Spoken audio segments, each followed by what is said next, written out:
পশ্চিমবঙ্গ সরকারের উদ্যোগে সারা রাজ্যের জেলার সঙ্গে মুর্শিদাবাদ জেলাতেও 3 দিন ব্যাপী 15, 16, 17 জুন 2026 জনকল্যাণ শিবির শুরু হয়েছে।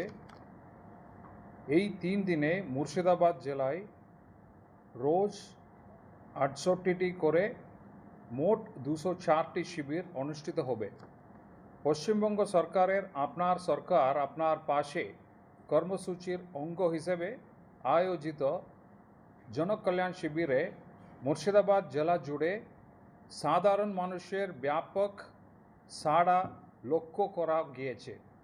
15 জুন 2026 তারিখে আজকে জেলার মোট 68টি শিবিরে প্রায় 49,796 জন নাগরিক উপস্থিত থেকে বিভিন্ন সরকারি পরিষেবা ও জনমুখী প্রকল্পের সুবিধা গ্রহণ করেন।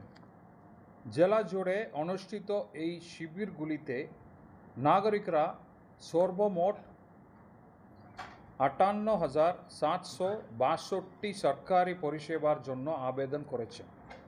এর মধ্যে উল্লেখযোগ্যভাবে আয়ুষ্মান ভারত প্রকল্পে 19,665 জন, অন্নপূর্ণা যোজনায় 13,825 জন, বিবিজি গ্রামজি বা এমজিএনআরজিএস জব কার্ড সংক্রান্তে পরিষেবায় 6,097 জন, স্বাস্থ্য পরীক্ষা শিবিরে 2,791 জন, পিএম উজ্জ্বলা যোজনায় 1,319 জন এবং পিএম কিষাণ সম্মান নিধি সংক্রান্ত পরিষেবায় 1,094 জন আবেদনকারী রয়েছেন।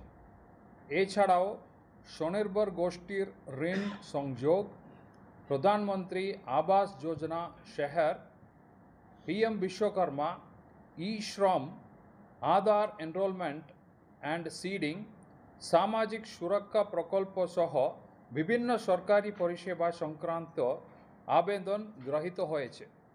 মুর্শিদাবাদ জেলা প্রশাসনের পক্ষ থেকে জানানো হয়েছে, আগামী দিনগুলিতেও জেলার বিভিন্ন প্রান্তে নির্ধারিত সূচি অনুযায়ী জনকল্যাণ শিবির আয়োজন করা হবে, যাতে সরকারি পরিষেবা আরও সহজে ও দ্রুত সাধারণ মানুষের দোরগোড়ায় পৌঁছে দেওয়া যায়।